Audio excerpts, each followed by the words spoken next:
They always say start the year as you mean to go on. So I've no idea why I'm bothering doing this subscriber Q&A. But I guess here we are, and I said I would do 2 of them while I was away here for Christmas, so piffle to it, I guess. Okay, first question comes in from Overwatch Time, which is an alias in my Discord. I actually have no idea who that actually is. And says, do you ever believe that the lesser regions, APAC, Australia, South America, can ever catch up with the top 3 to 4 regions in contenders in the future? And if so, when? I'm going to be honest, I don't think it's going to happen. I think if it was going to happen, you would see trends towards that, and I think we haven't really seen trends towards that. Hello, people messaging me via WhatsApp. The important thing to note here, I think, is that with the smaller contenders regions, you need some reason for them to continue to improve, and for them to try and not just continue to improve, but improve faster than the Korea, Europe, North America, China kind of regions. And I don't think that's going to happen for a couple of reasons. The player base itself is not that big in those regions, and just overall, like, Overwatch is starting to at least plateau. I've not looked at the numbers, but there's no way that it's growing as much as it was in the past. And then the player base that previously would have been very hardcore competing in those regions doesn't really have the same reason to continue putting that much time and effort into it, because not many people come out of APAC or Australia or South America compared to the other regions. So if I was the people in those regions, I would be trying to spend my time, invest it into other esports and stuff like that, which I think a bunch of them are doing. So the reasons that, for example, even when China wasn't that great, we all knew that China eventually would be great because there is a huge player base there. I mean, it's a numbers problem, right? If they have enough players that just keep grinding, eventually some of them are going to get really good. And the development in China also has a lot of money and infrastructure that's gone into it recently, and more academy teams from AL teams and stuff like that. None of those things look like they're going to happen for APAC or Australia or South America. There is no reason that you could place a finger on that they would catch up. Because, like I said, they have to outperform the other regions in order to catch up. It's not just about being good. And so far, it seems like the investment that you would need in order to bring those up to the rest of everywhere else, it seems like the contender scene is not that big or that prioritized in order for that to happen. So I don't think it's going to happen. Weagle says, which non-playoff team is best set up for next season's success? So this was a bit of a weird question, actually, when I first read it, because you might remember this, Weagle, but the playoffs actually kind of had 2 meanings last year. I think most people meant the playoffs as in the top 12, the people that got into the play-ins. But there was actually play-ins for the top 8 teams in the playoffs. So I don't know which you actually meant. I mean, if you mean teams that didn't even make the play-ins, like the bottom 8 teams from 13 down to 20, the teams that are best set up, the rosters that are looking best for 2020, I mean, you got to rule out, like, LA Valiant were in the 13th position, but they're just like dunzo at the moment in terms of next season's success. So really, you start to look down and you're looking at teams like Washington, perhaps. They should be aiming for playoffs this year, whereas they had no chance of doing that last year. Absolutely no chance.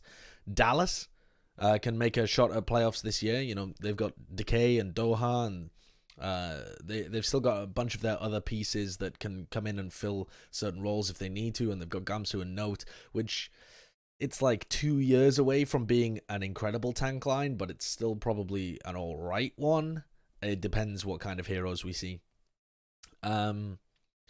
So I don't know. I mean, maybe Dallas. The other team to mention out of the teams that didn't make play-ins is Paris, perhaps, because although Paris are really going to struggle to be able to make the playoffs in the first place, if they're able to do anything over the first half of the season, and then Sparkle comes in and they're able to actually make the team work around him, there's an outside chance that they might be looking better. Their aim should still be to be better than they were last season. So in that sense, I think this question was kind of like, which teams that were totally out of it last season are trending upwards at the very least. I mean, you throw in your Florida Mayhem there as well. Yaki and Gandamjin are fantastic pickups, even though I don't really agree that the rest of the roster should have been kept. They seem very confident in their tank line, so we'll see. Now, if you genuinely meant, though, non-playoff teams, as in didn't get into the top 8, now there are some fantastic teams in there that are looking great for 2020. The Guangzhou Charge is the first one that I would mention. This team, in fact, was doing really well at the end of last season, and I was very surprised that they actually didn't make it into the playoffs. They got into the play-ins, and they looked phenomenal, but they just hit a Seoul Dynasty that was playing outrageously, I think, as far as I can remember, because I think that was that game where Fleta just destroyed Nero, which was insane because Nero was playing at such a high level. I think the Charge can do very well. I think they should do better than they did last year. Philadelphia Fusion as well. They didn't actually make the playoffs. They were quite an average team over the course of the year, even though they were in the easier Atlantic division.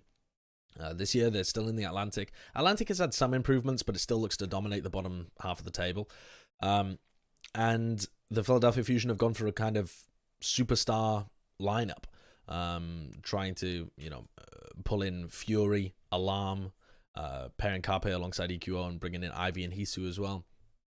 This is a team that's got aspirations of being right up at the top, but so did the team last year. And, they made the grand finals in the first year, but whether or not they can really recapture that magic and make a deep run, the question with them is always potential. They seem like the coaching staff hasn't really got the best out of them in any of the years, honestly. And I think they kind of not lucked their way into a meta, because they did have fantastically skilled players and they did very well as soon as a meta came around. But you gotta say that in 2018, Carpe and EQO were just hard carrying that team. Yes, they had a good structure that they set up and all the rest of their players were filling in the right roles, but without Carpe and EQO on that team does not make the grand finals. The other team, of course, to mention is Shanghai. Shanghai actually didn't make the playoffs. They made the play-ins, but I think they made the play-ins, and I think they got eliminated. I can't remember who they got eliminated to, though. I'm still in holiday mode. So, Shanghai should definitely be looking to improve. The problem with them is their tank line is super strange. Like, having stand 1 as your only main tank is odd. Potentially awful, but mostly odd. And then they have 3 off tanks, of which, like, Gregory might switch over to play some Orisa or something. I have no idea. That's what they were doing at the Shanghai Masters, which, by the way, is not a tournament that anybody should be paying attention to in terms of actual level of teams. Like, it's okay to take some stuff away from it, like, maybe Gregory's changing roles, or maybe this is the roster that they're going to start to dedicate more time into. It's definitely not fair to say that the teams that won at the Shanghai Masters show match tournament are going to be good in 2020. I had a bunch of people tweeting at me about that. Nonsense. Okay, babyblu says, since Sephy, and that's Brad Rajani, for anyone who doesn't know, built or helped build most of the current Shock and also all of the current Atlanta Reign, is he just a god tier scout? Where are all the other Sephys? Yes, I think he actually is a god tier scout. I think that his role as a coach or a head coach is almost entirely scouting and logistics and like actually managing the players. From what I've heard, he's like a dad kind of figure, honestly, for a lot of the players. They really respect him. He's got their best interests at heart. He's a very, very good guy, and he's got an excellent eye for talent. I don't think that he's very hands-on in terms of the actual development of the players and coaching and strategic stuff. But he makes for a pretty good head coach in that sense, because he's going to build a team very well and then let the team run and bring in other coaches that he also thinks are pretty good. So, yeah, I actually rate Sephy as one of the best scouts that we currently have in the whole of Overwatch. Some other people, though, that you would put as, like, other Sephys, I think you got to put Krusty up there for starters. Not just because he's an amazing coach. Like, he is an amazing coach, but he's also an amazing player talent scout. You remember back to well, I don't know whether people actually do remember back to this, but WNV Korea is what I'm going to go back to, which was this Chinese team that Krusty was the head coach of for a while. And I believe Krusty brought along, let me see if I can dredge this back from my memory. I think that was the team where Badoshin started. It was the team where Ding started. It was there was a bunch of other people as well. I've forgotten about them. Do you know what? I'm going to look it up because WNV Korea is actually one of my favorite stories that never got told from...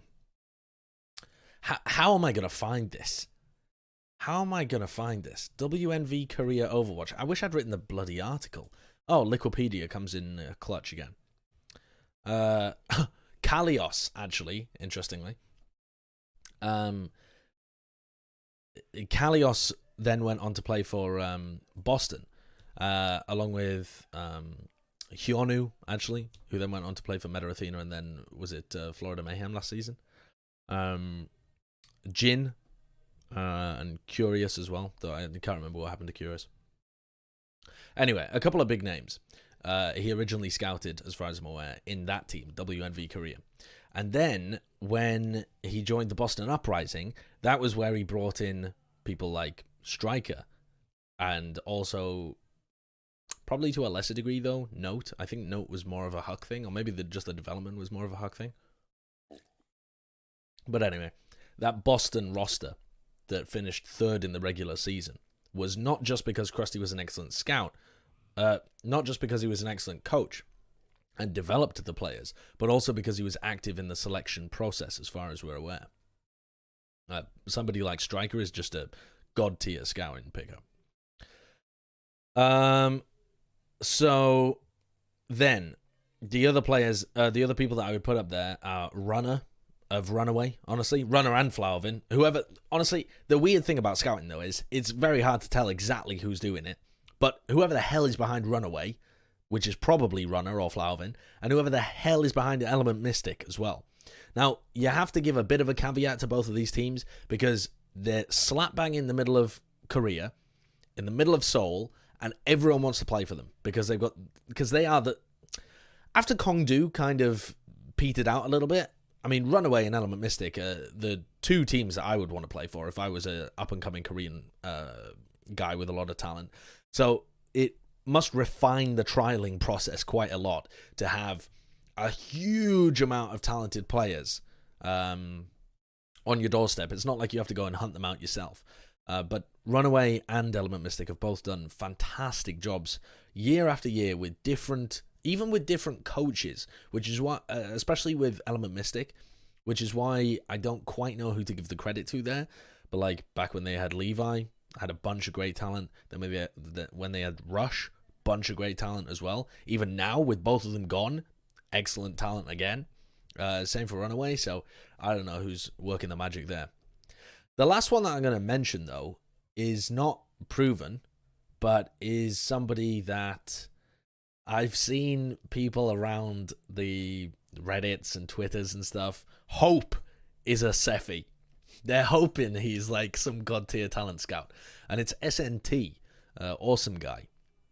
The dude that has played in the Overwatch League, played for Florida Mayhem, and is now one of the coaches, assistant coaches, I believe, for the London Spitfire.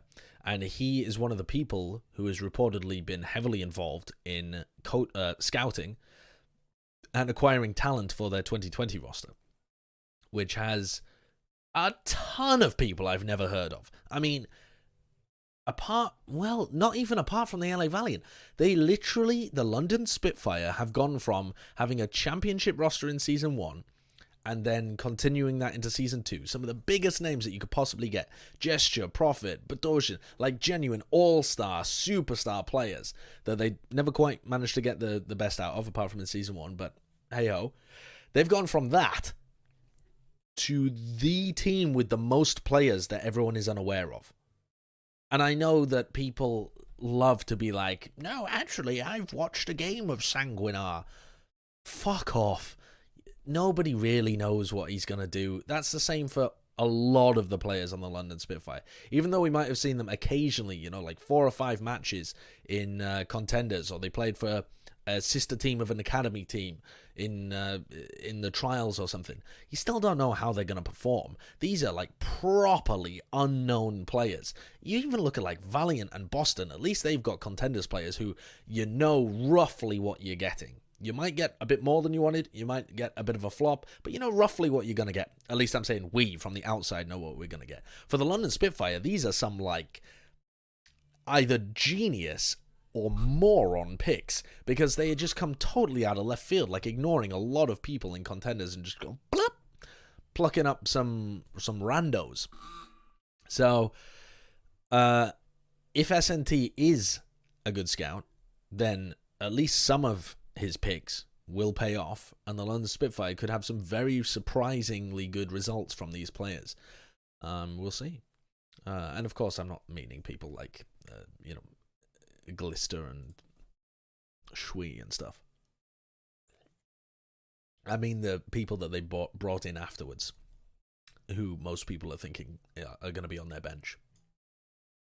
Okay, babyblu says, good question from parenegade in your Twitch chat. What do you think of player impact rating? Muma has been top 10 in back-to-back years, and I want to know what it means. It seems he would basically have to be an extreme statistical anomaly, since the other players are all highly regarded. Alright, so a number of ways of tackling this. Just from, I'm not even going to give you my opinion to start off with, I'm just going to give you like a couple of different ways of breaking this down. So, if player impact ratings top 10 is dominated by, well, let's start even more basic than that. Player impact rating, for anybody who doesn't know, is a mixture of statistical measurements that Captain Planet, I believe, put together to try and assign kind of one value to people. And that doesn't mean that it's just one value as in it only comes from kills or it only comes from deaths or whatever. I believe that it's some secret algorithm that mixes together a bunch of different stats from all of their hour matches, probably weighs up the strength of their opposition and all sorts of different stuff, and it spits out this number. And I think, so when you have a stat like that, there's a lot of different ways that you could tweak all of the different things. Like, how much do kills matter? How much do deaths matter? How much does damage matter? How much does the strength of opponent matter? These are all human choices, right? Ben deliberately had to go through and say, this is the right little combination, this is the right statistical soup that I feel accurately represents player impact rating. And generally speaking, the way that this is done is not by Ben saying, I think 20% of it should come from kills. It is rather that he tweaks a bunch of different stuff and sees whether it accurately reflects what he intuitively believes to be correct. So he might have kills really high, but it spits out some really strange results. Like it spits out, I don't know, or say you had, this is a more accurate one just from the stats that I know, say you have eliminations really high, because you also want to incorporate like assists when you're a support or something like that. But it suddenly starts spitting out all diva players. And you're like, well, surely not every single diva player is the absolute best player in the league, right? Like that just seems like a common sense reason to rule out that straight way of doing it, which I agree with. And so he would go back and tweak the numbers a bit more until it spits out something that's recognizable from the eye test as being a reasonable portrayal of the top 10. So there's a bunch of things there that might be a bit skewy. But if we assume that the player impact rating does accurately reflect, at least among the top portion, because most stats are good at the top, good at the bottom, and really wishy-washy in the middle. Even most power rankings and stuff like that. Generally speaking, you know who's really good, you know who's really shit. And then the middle is like, I guess, like this player could be above that player. It doesn't really matter that much once you get to the middle.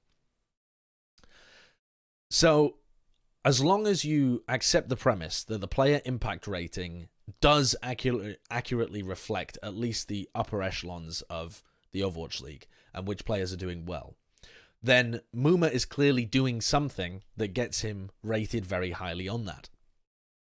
That might mean that Muma is actually an incredible player that's just being dragged down by his team.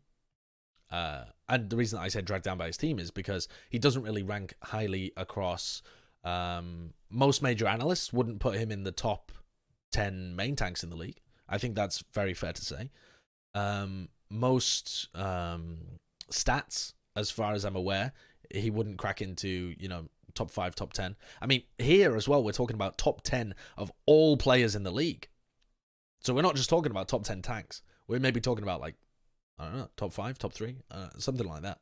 Anyway, Muma's not up there in terms of most things. Without looking at the stats in detail myself, what I personally, though, my opinion incoming, think is happening here is that Muma's playstyle is quite individualistic. The way in which he plays, if we take his Winston in Season 1, for example, he would play quite an individual style where it was playing a lot around vision. He would go through different paths to the rest of his team, and he would try and surprise people and come in to finish off kills or to collapse with the rest of his team, and he would rely on Coolmat to be able to defend the backline and make sure that they got in safely. He wasn't so much a tank that made space, he was a tank that initiated kind of either from the back or from a flank or something like that. And that led to him being hard red in certain matches, completely shut down, or just dominating in matches when his opponent didn't have any clue where they were. So it's the kind of strat that works very well if you have a great read of your opponent, or your opponent can't scout effectively, or you're just absolutely on fire with being able to read the game from a game sense point of view yourself. This might be a little bit of a weird comparison given how bad Janus was in 2019, but Janus was actually pretty good at doing that for NYXL in Season 1. He would have the same kind of playstyle where he would make things happen himself, but rely on his team for almost all of the setup. When Muma plays Reinhardt, a lot of it is centralized around his playmaking ability. He doesn't really play like somebody like... Honestly, Gushui is a fairly decent example. Gushui or Mano, these players who are, on Reinhardt specifically, are stable, they advance with their team, they care a lot about positioning, make sure that they are never going to get caught out, only making percentage plays, this kind of stuff. Whereas you compare that to people like Bumper, Eamon, and also Muma, I would say as well. They tend to take more risks to try and get big plays happening. So Muma would frequently hit really sick shatters, actually, and be able to play aggressively and rely on his team to give him resources to be able to kind of batter through their front lines a little bit. And then that would also result in him overstepping quite a lot of times, or being uncoordinated with the rest of his team, taking too much damage and having to back up, and their team loses the team fight. So it's, in my opinion, probably the reason that Muma is that high up the player impact rating is because of his play style on a team where a lot of other people aren't doing that much as well. So if he is finishing off a lot of stuff, he can get a larger share of the pie because he's on a worse team. The reason that I don't necessarily think that Muma is just some kind of crazy hidden talent and the stats are actually revealing it, though he might be, we'll wait until 2020 when he has better players around him. But the reason that I don't personally believe that is because I've seen a lot of it going wrong. A lot of times where Muma doesn't seem like he's coordinated with the rest of his team.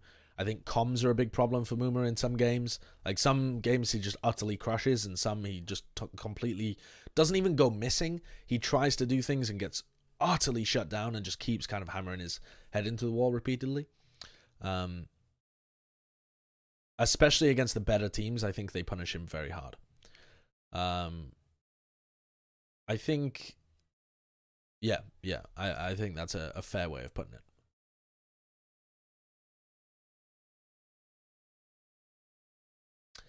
Overwatch Time says again, as an analyst, what does your job entail when it doesn't come to game day? I'm assuming that you still need to come in and do meetings and stuff, but is it purely meetings, or do you do research matches just in general? What do you do outside of game day? All right, so this is going to be very different from 2019 to 2020.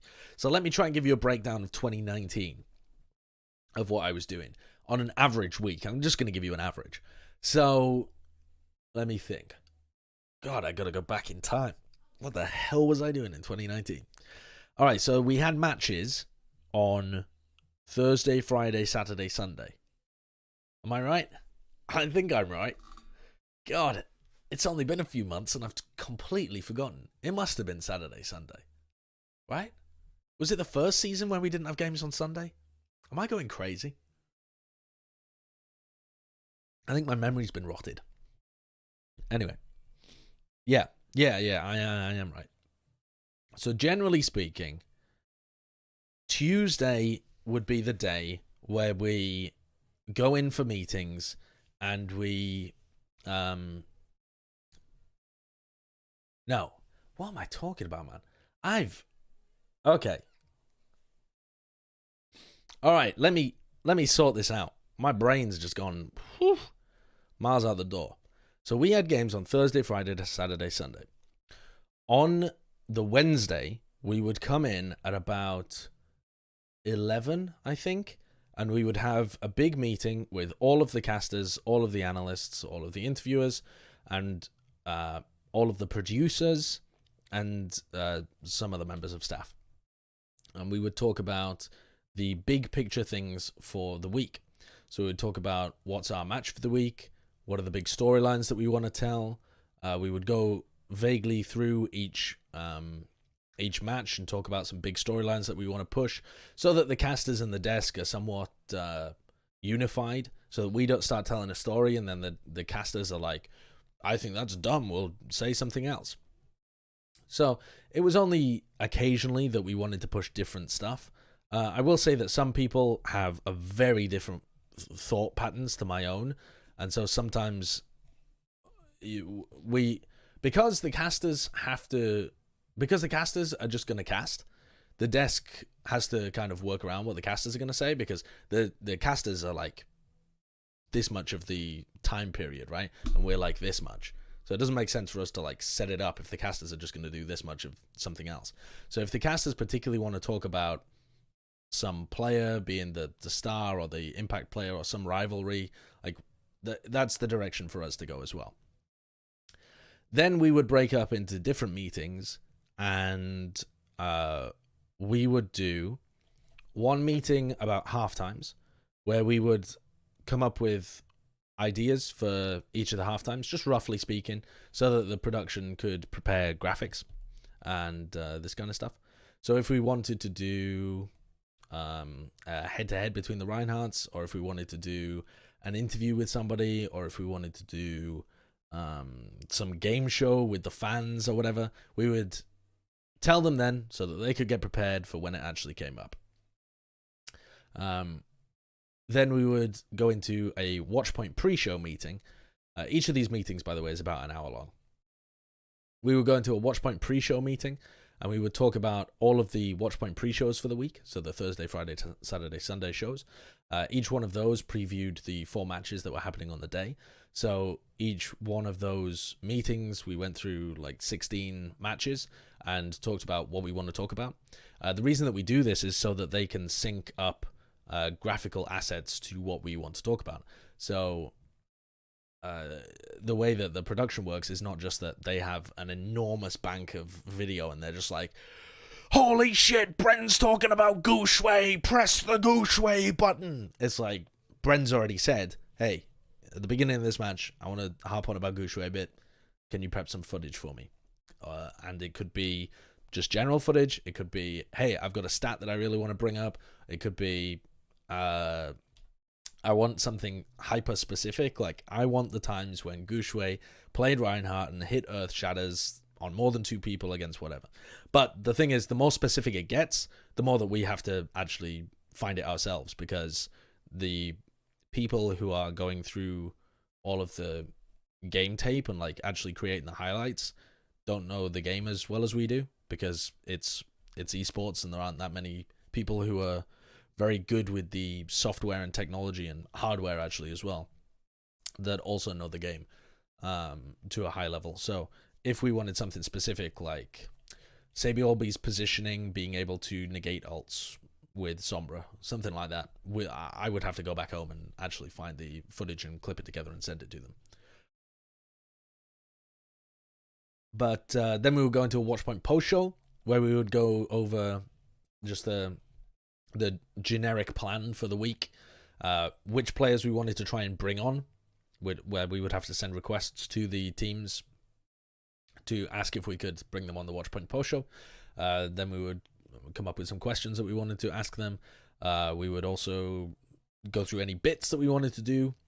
You know, like the Bren Hanzo kind of thing, or where he was cutting Dogman's hair. This kind of stuff gets discussed in those meetings. And then on Wednesdays, I would normally go home after that at about 4 p.m. and stream a little bit or something like that. And then on Thursdays, we would work from, Thursday, Friday, Saturday, Sunday, we're working. So that's 5 days out of the week.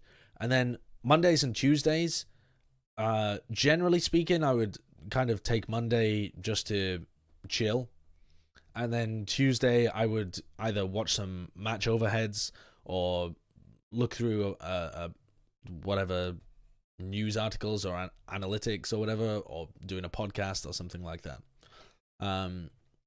For 2020, because me and Bren are now going into casting, and because there's such ridiculous time differences between the homestands, it's gonna be very difficult, I think, for people to stay as on top of everything.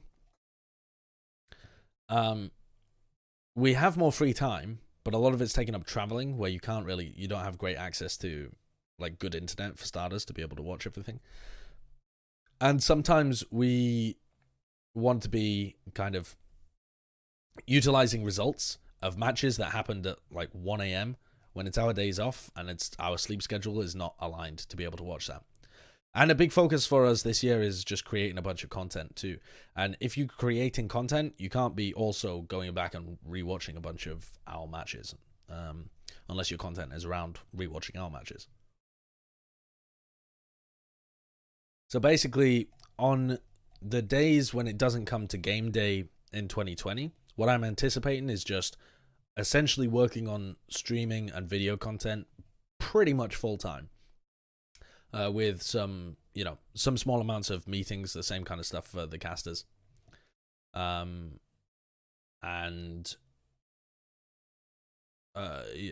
researching and rewatching the matches that happened that weekend in the other homestand. So like if I'm doing one in Los Angeles and there's one happening in Seoul, I'm obviously casting and watching the one in Los Angeles, but then I need to spend my Monday rewatching, or rather watching for the first time, the ones that were happening in Seoul. So some time will have to be made for that as well. But I'm anticipating a lot of time being spent on video content for next year. Oakie says, what's the biggest backstage fuck-up you can talk to us about with the Overwatch League? No. Here's the weird thing. Nothing really springs to mind. Like, the biggest thing that I immediately thought of was just that weird long pause in the Guangzhou game. But that wasn't... I mean, I still don't know what the cause of that was, but I don't think it was a fuck-up. I think something just... It wasn't even backstage either. It was, like, right there for everyone to see. It was just a really long pause for some kind of technical reason. So, I don't really know. I will, however, give you some... Instead of the biggest backstage fuck-ups, because I just can't think of them off the top of my head... I'll give you some funnier ones. There was a time where Puckett actually was feeling super ill, and Puckett's an absolute warrior. This was in 2018, when Puckett was working pretty much 4 days a week, he was on the same schedule that we were on, the analysts, in 2019, which is 4 days a week, 11-hour days, every single week. And that was really wearing Puckett out in 2018. Like, that was a lot of work for him. They occasionally brought in Golden Boy and Malik to be able to relieve a little bit of, give him some time off, but they didn't give him very much. And so at one point he got ill, and there was nobody really to cover, and so Puckett was like, nah, I'll be fine. And there was like a period of time where he had to leave, because I think he thought he was going to literally be sick. And he had to leave the desk as we finished our points, and it was going to come back. So, like, it would naturally just return to him as the host. And instead, I think it was me and Reinforce had to fill. And I didn't know what to do, because I couldn't just act like I was the host. That would have felt so weird, right? Like, it just comes back and I'm like, well, anyway, guys, let's move on to the next topic. Like, that would be so strange, from me just acting like an analyst to them just cutting back to me and me acting like I was the host. So instead, I just tried to continue the conversation naturally, as if Puckett just hadn't bothered to cut us off. And me and Jonathan just ended up rambling about the same topic, getting lost in the weeds for ages, until Puckett eventually came back. And the first thing that Puckett did when he came back was ask us about the exact same topic that we had just spent 10 minutes talking about, because he hadn't realized, because he'd been off. So that was a strange, awkward thing. But the amazing thing about the Overwatch League production team is, as far as I'm aware, most people didn't even realize that Puckett was gone. They just thought, for some reason, I was rambling for ages, like some weird, unprofessional moment. But that was like, they deliberately only cut to 2 shots, and they were, Puckett's empty seat was never in frame. We never referenced it, so I think like 90% of people didn't even realize something had gone wrong. They just thought I was acting really weirdly. The other one that springs to mind, actually, is, that weird day where Eamon squeezed an orange over Bren's head? That was because I think we were stuck in some kind of fever dream, and it was some boring games of the Overwatch League, like some tragic shit. And we were like, okay, let's just go out and, instead of talking about this boring halftime, let's just go out and do something amusing. And Bren's like, give me some oranges. Each one of these will represent Eamon's wrecking ball, because it's an orange ball, I guess. And so I think the idea was something like, he was going to blindfold me and throw oranges at me. Maybe it was like how to correctly use the wrecking ball mines or something. I can't remember what our addled brains came up with. Anyway, we get out there, he ties a blindfold on me, and he starts hurtling like 80-mile-an-hour oranges around the studio. And they're like whacking into these thousands of dollars LED. The entire stage is made of LEDs. And he's just bowling oranges as fast as he can into the LED screens.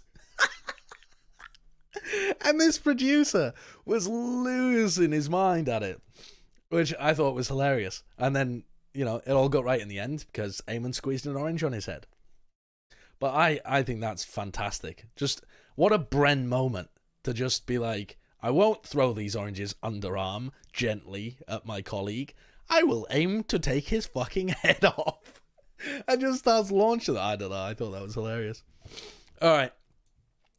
Morphy says, now it's been a few months after you... Bear in mind, actually, this question was like asked in September. So it has been a while. I haven't really got to these questions in a timely manner. Morphy says, now it's been a few months after you escaped visa hell. So I escaped visa hell in March. Or April? Honestly, I can't remember. I think it was March. I think it was mid-March or something. Okay, anyway. Yeah, it had been a lot of months since I escaped visa hell. And he said, and you've streamed less because of your job and other commitments. How do you feel about a vast stream capturing most of your OWL audience from stage 1? Do you think it suggests anything about the way OWL fans want to consume content and what's currently available? Yeah, definitely. Of course it does. I always thought that the companion streams were a brilliant idea because the average Overwatch League fan is... I honestly, I don't think that Overwatch League fans are weird. They're like separated into two very distinct portions, it seems. Casual players that only kind of care about the game a little bit. And they're like, yeah, all right, I'll watch some if it's on. And then other people who are like, honestly, the game as an esport is okay, but what I really watch the Overwatch League for is to properly learn about it. Like, I want in-depth analysis. I want to be entertained in like a casual bullshitty manner, whilst also learning. Like, that's why I think Overwatch streams with pros are so popular, but Overwatch casted games of like small level stuff no one cares about. They either want to watch the Overwatch League or they'll just go and watch somebody stream because it's more casual and they can learn stuff to apply to their own games, or they can learn things just generally about the game. So I think there's a few things that here's a few things that we're going to do in 2020 anyway, regarding this. So me and Bren are not going to be casting every game next year. The way that it works, as John Spector has said on the competitive Overwatch subreddit a few times, is that certain casters will be sent out to certain homestands, and the desk will be done from inside Los Angeles. Certain games will be casted remotely from Los Angeles as well. So sometimes, some weeks, I will be traveling to Washington. Like on March 7th or something, there's a homestand in Washington. I might be going there. Some weeks, I will be staying in LA and I will have a week off. Some weeks, I will be staying in LA and covering Chengdu homestand at like 1 a.m., which will kind of suck, but hey-ho, that's the job. So, because we're going to have more time available while the Overwatch League is actually happening, what we could be doing is doing kind of infrequent companion streams. What I think is better is to team up with a bunch of different casters and make sure that companion streams that are produced to a reasonable level are kind of always something that we can offer the community. We can always offer a side stream of some casters talking about the game while they're just on their weeks off, or while they're doing a remote one, but the homestand hasn't kicked off yet, so they're like, hey, I've got a couple of hours free, I'll do a companion stream. I think it's such a good idea that we should absolutely be doing it in a more, not a more professional manner, because I think the kind of hanging around as if it's just you with a couple of mates, that's the atmosphere that people want from that content. But it could be produced better. Like, we could have people sat around a couch, like actually chilling with beers and chatting about the game. And I know from doing that with the other casters, that's a really fun thing to do. We could also have like gags with a green screen or something. We can have like a whiteboard where we have shit. You know what I mean? Like, if you do it in like a semi-studio house environment, you can actually make it better than just a guy sat in front of the webcam. So anyway, that's something that we would do. The other thing that we're intending to do as well, in terms of our fans wanting content, I think with things going to a home and away model, they will be stretched out in terms of time zones as well. Like, sometimes New York will be playing at 1 a.m. New York time, playing away in, I don't know, fucking Guangzhou or something. That New York audience, I think, will want to be updated, want to have a recap show that airs at a reasonable time for New York people to watch. So that's something else that we're going to try and create as well. This kind of content is really key to the Overwatch League experience, I think, as things get more home and away. And also I'll be trying to do like interviews and more stuff with players while we're actually on the road. But the reason that I think the onus is on us to create that is because the actual amount of people that watch it is like great for an individual streamer, not so great if it's a part of the Overwatch League. Like, for example, when I was doing the Visa Hell streams, I think highest I got was like 4.5k viewers right towards the end. You know, the last couple of weeks when it was really gaining steam and people started knowing about it, it was like 4.5k viewers. The amount of money it would cost for the Overwatch League to make something that was up to scratch for them, that they felt happy with, I'm sure would cost like a lot of money. I'm not going to go into specifics, but it would cost a lot of money for that amount of viewers. It wouldn't be worth it. And also, it wouldn't have that same hanging out with your friends kind of vibe. Just because it requires more professionalism, because it's attached to the Overwatch League brand, and it's something that they could potentially air on TV and have sponsors attached to. Sponsors of their level, you know, that expect a certain level of professionalism and polish. So, I think the onus is on us as community figures and content creators to be able to make that and deliver that. And I think that the audience is there for it. Here's Zathan with a very similar question, actually. Hey, Sideshow, if the owl offered you to do what Univast did this year, alternative, more relaxed commenting, 18 plus with the other players and guests, with advantages like being able to use the official stream and getting paid, would you want to do that? What would you want to add to that? Also, have you ever asked your bosses if that was a possibility? I think I've basically covered that entire question as well. Yeah, I would definitely want to do it, but it doesn't make sense, I think, for the Overwatch League itself to offer that as a product. And I think it's a really fun thing for us to do on the side as well. And just build our own brands at the same time. Tyler says, are there any bits you guys pitched for the show but were ultimately cut? Like a billion. Like actually a billion things. We would pitch maybe 5 ideas for every one that got into the show. And I don't mean that in the sense that someone was stopping us doing the other 4. Like, the other 4 were just kind of shit. Like, for every 5 ideas we had, one of them was good enough to go in the show.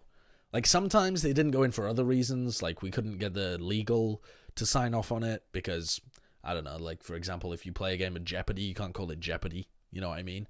Like, some things are just not reasonable to legally use on something that's going to be televised. Other things were like, yeah, I think that's going to be quite boring. Other things were like,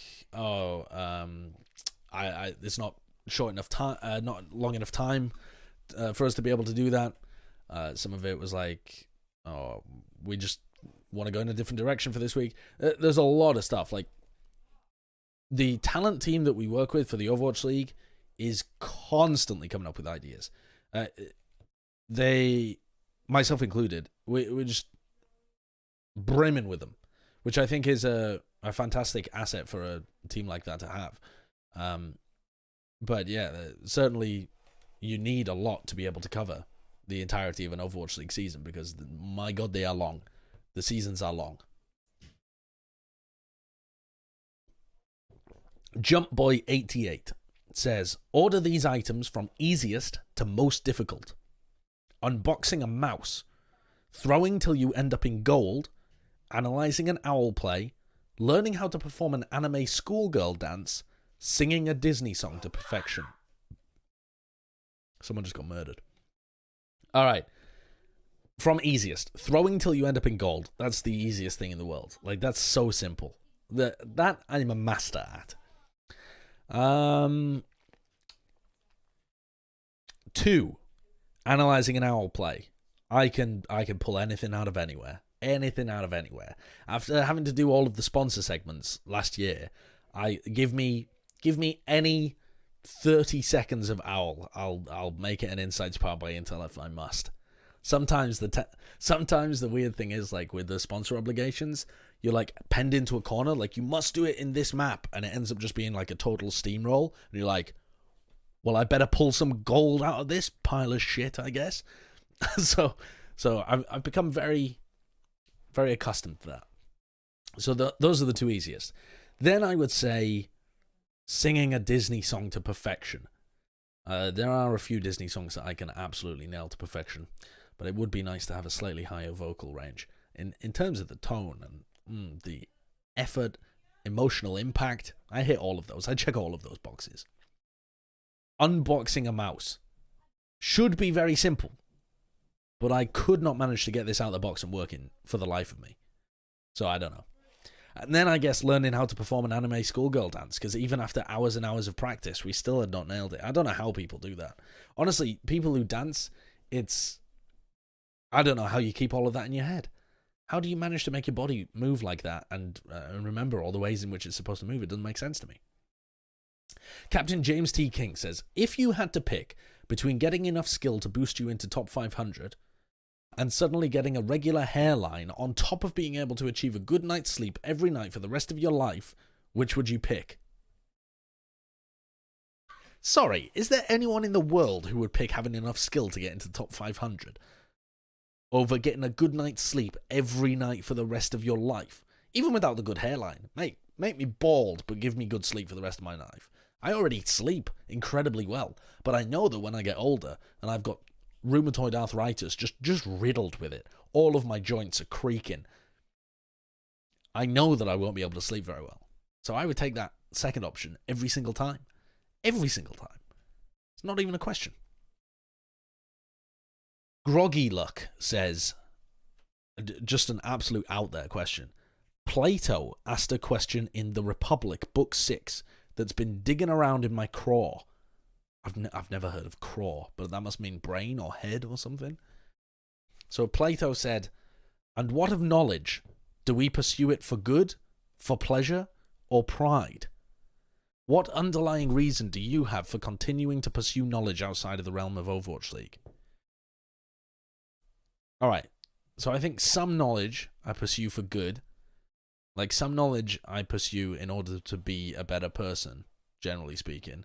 Like, I try and learn about myself, primarily, in order to do that. I think, though, most of the knowledge that I like to accrue is more for potential. It's not for pleasure or pride or good. I'm not accruing it for any specific reason. I'm accruing it in the knowledge that it might be very useful for something in the future. For whatever. I think that is really why I enjoy learning most things. I mean, learning about other people is useful in order to succeed, which I guess is under both a mixture of pleasure and pride, and to be able to do good by them.